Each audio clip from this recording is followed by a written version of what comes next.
cómo ha habido un esfuerzo sobrehumano. Hay cosas que económicamente han ocurrido que nunca antes las vimos en la historia, y la mayoría sí las vimos en la historia, tal vez no con el estilo, la modalidad o la velocidad que están sucediendo. Pero lo que sí creo que ha ocurrido, y por eso convoco al debate a aquellos que nos pueden ayudar a entender si hay o no una mutación en la sociedad argentina, en esta que se llama batalla cultural, por creación de sentido y por cambiar la matriz de pensamiento de una sociedad que se caracterizó durante años por ser de una manera y no de otra. Voy a tomar contacto con el filósofo Eduardo Rinesi, docente universitario, catedrático, una referencia en el pensamiento argentino. Eduardo, un gusto. Guillermo Jeremías del programa Así son las cosas de Río Cuarto lo saluda. Gracias por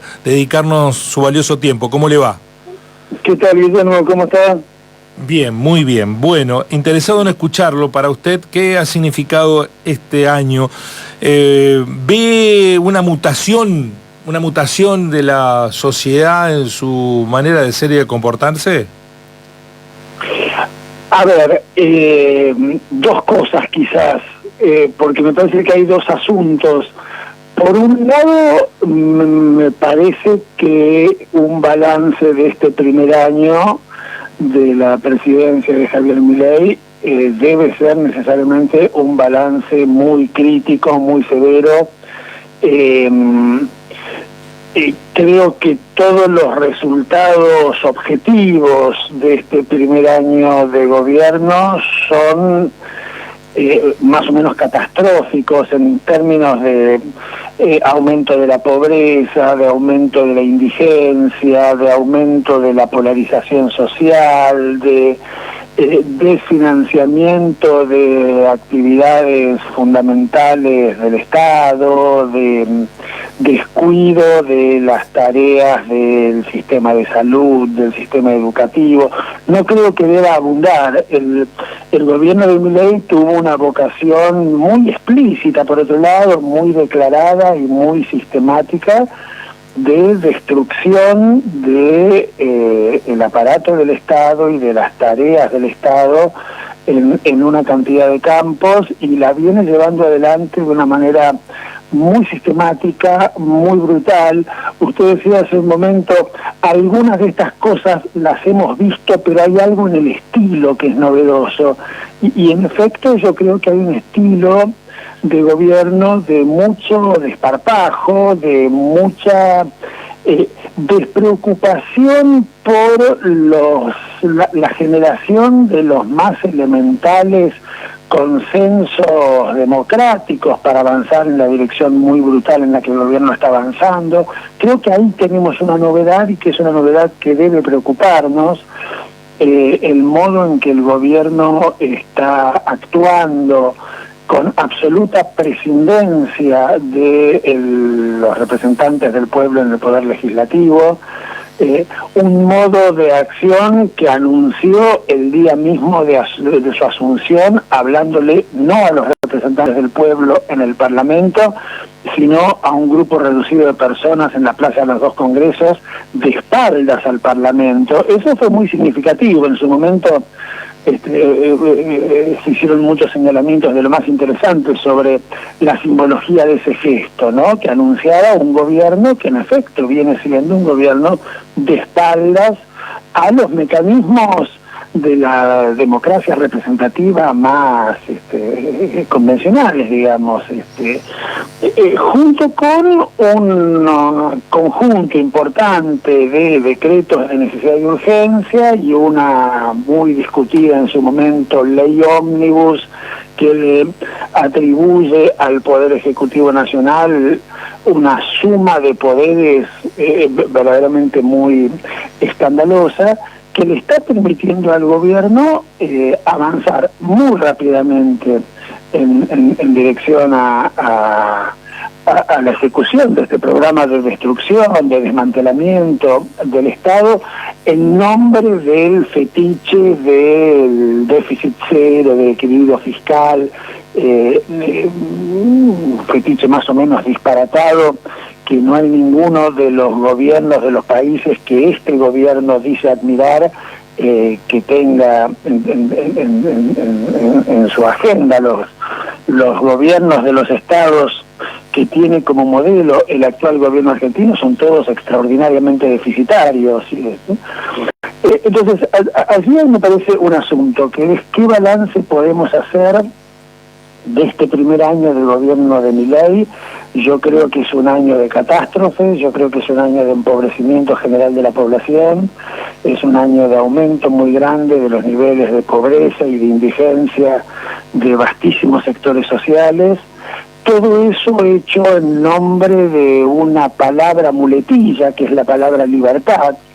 Un gobierno que a la mañana, a la tarde y a la noche grita viva la libertad, entendiendo por libertad algo que es medio confuso, porque está claro que no se trata de la libertad de los ciudadanos, ni de las ciudadanas, ni del pueblo.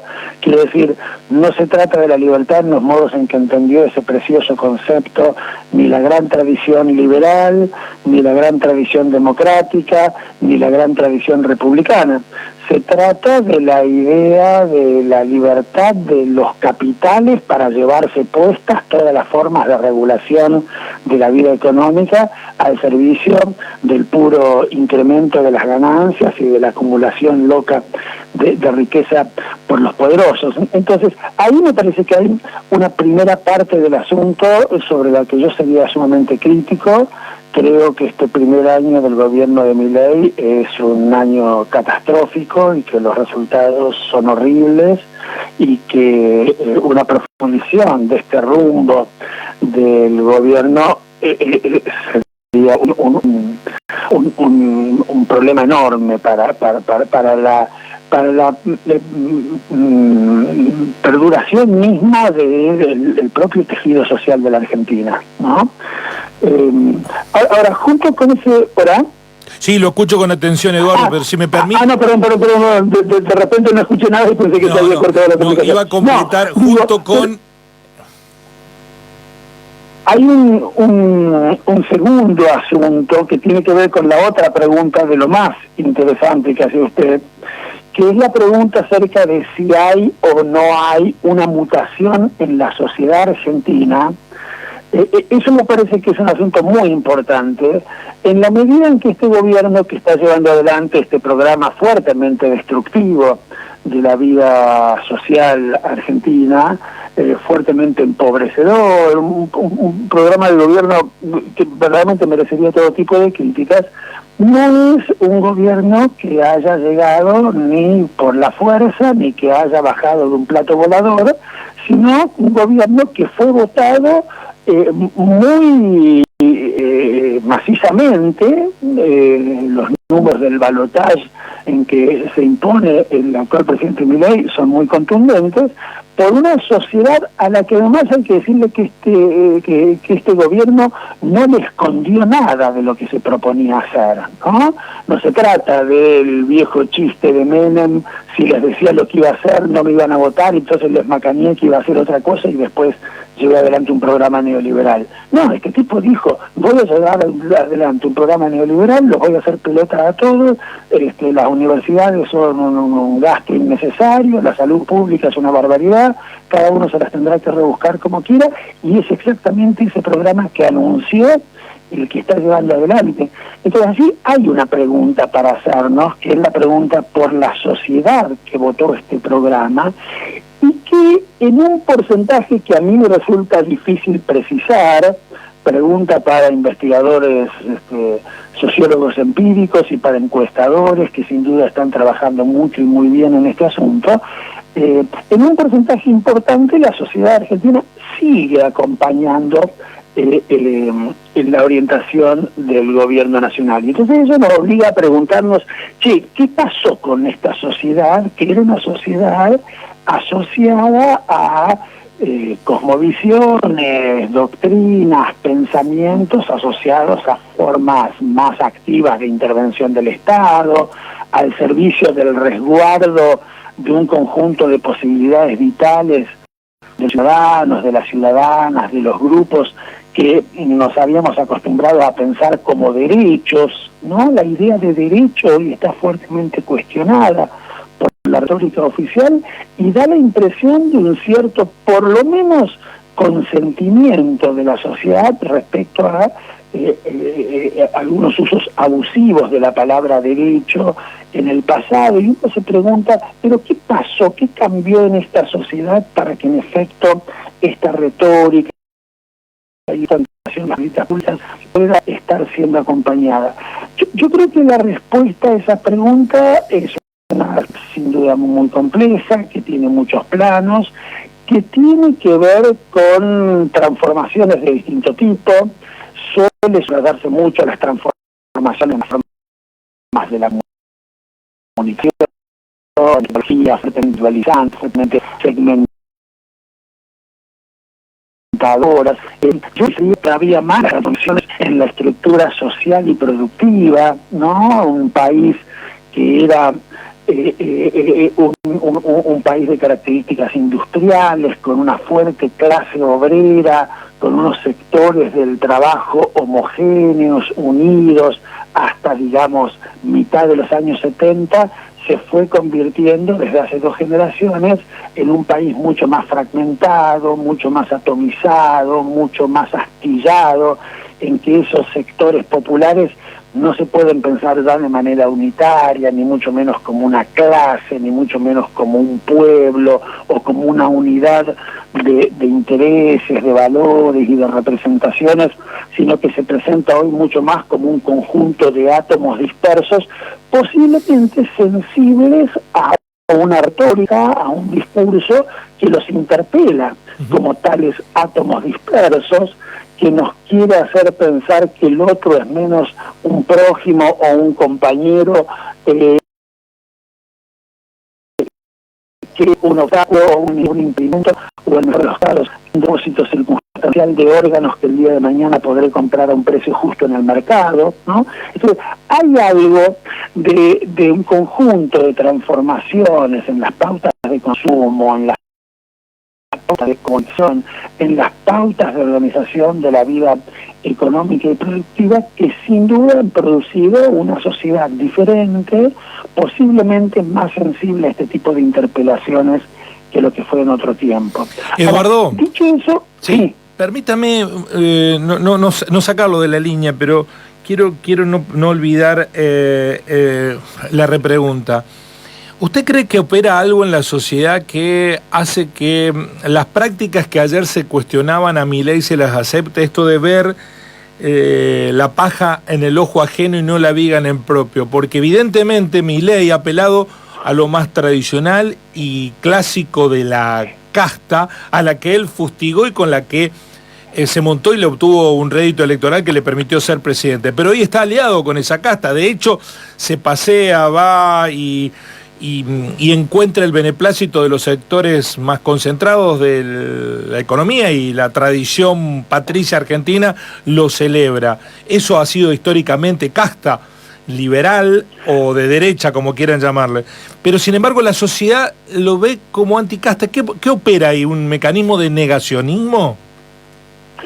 Yo ahí no dejaría de atender a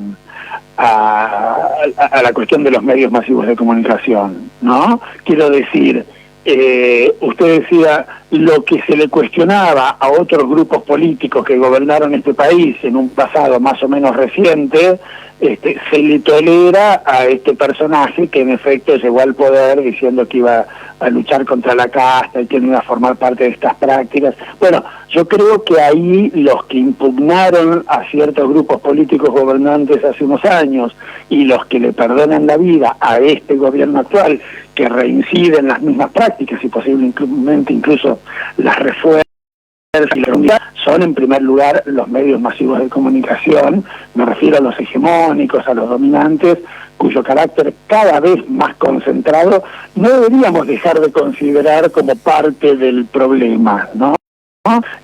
Yo creo que ahí hay un asunto a atender, y hay, me parece, otro asunto a atender en la eficacia de una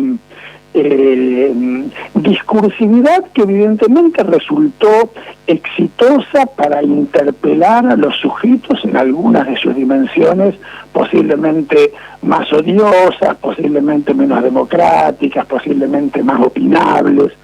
Ahí me parece que hay algo para pensar también, tratando de no esquivarle el mundo a la pregunta muy importante que hace usted y que yo creo que es la pregunta, que es ¿qué cambió o si se ha producido una transformación fundamental en la sociedad argentina? Esa pregunta a mí me preocupa mucho, me interesa mucho, y trato de responder de modos no simplificadores, es decir, reconociendo la gran complejidad que tiene siempre la idea de una sociedad, como la gran complejidad que tiene la propia subjetividad de los individuos. Quiero decir, la retórica de estos tipos, la discursividad de este gobierno, sin duda resulta eficaz para capturar algo de nuestro lado subjetivo más odioso, más individualista, más posesivo, más egoísta, menos solidario. Y yo creo que si lo hace con tanta eficacia es porque no hemos logrado construir la vida política argentina, la vida social argentina, los partidos políticos, las organizaciones, la cultura argentina, no ha logrado construir todavía, y debemos empeñarnos en hacerlo, una retórica diferente a esta que interpele otros lados de nuestra subjetividad que también están allí. Quiero decir, ni yo creo que este país haya sido un país con un 55% de kirchneristas algunos años atrás, ni creo que este país sea un país con un 58% de mileiristas hoy. Me parece que la eficacia de cierta retórica para interpelar a las subjetividades individuales y colectivas en una dirección u en otra, hace unos años o ahora, es de carácter esencialmente político, y esa es la política a la que tenemos que reclamarle la construcción de un discurso diferente, sostenido sobre valores diferentes, que estos valores tan miserables a los que interpela, a los que apela la retórica del actual gobierno, que son valores que están presentes en la sociedad, esperando también ser convocados. En estos meses, en este año en que todos estuvimos preguntándonos qué fue lo que pasó, cómo pudo pasar lo que pasó, cómo un país pudo votar lo que votó, bueno, preguntas todas esas que revelan algo de nuestra impotencia teórica, conceptual, para cuenta de las transformaciones operadas en la sociedad y en la política. Yo estuve releyendo un ensayo extraordinario de la gran literatura política argentina del siglo pasado, que es el hermoso libro de Raúl Scalabrini Ortiz, El hombre que está solo y espera. Un texto extraordinario que yo recomiendo volver a revisar en estos tiempos, porque habla de unos tiempos argentinos no tan diferentes de estos, en que los hombres también se sentían solos, se sentían aislados, se sentían desafiliados, para usar una palabra que usa mucho la mejor sociología contemporánea, ¿no? Es decir, rotos todos los vínculos con los demás, se sentían derrotados, humillados, tristes, y sin embargo, a pesar de todo eso, dice Stalin, esos hombres que están solos esperan. A mí siempre me resultó muy interesante esa tensión contenida en el título mismo del hermoso ensayo de Scalabrini Ortiz. El hombre está solo y espera. ¿Qué espera? Y quizás espera un liderazgo político, una forma de interpelación política, una retórica política, unas otras formas de organización, ¿no?, de esas soledades dispersas, que pueda hacer con soledades otras cosas. A mí me parece que este es un momento muy dramático, pero también muy interesante de la vida política argentina, en que tenemos que ser capaces de construir con nuestras soledades, con nuestras impotencias, con nuestras perplejidades, algo más interesante, más democrático, más potente que la pura adhesión a esta retórica que me parece que apela a lo peor de nosotros y que me parece que es necesario justo por eso combatir. Eduardo, le deseo un buen cierre de año y buen 2025. Ha sido un lujo para nosotros contar con su reflexión. Al contrario, muchas gracias por el llamado. Que tenga buen día. Hasta luego, hasta pronto. El licenciado en Ciencias Sociales, politólogo, doctor en Filosofía, Eduardo Rinesi, hablando de un año de Milei presidente.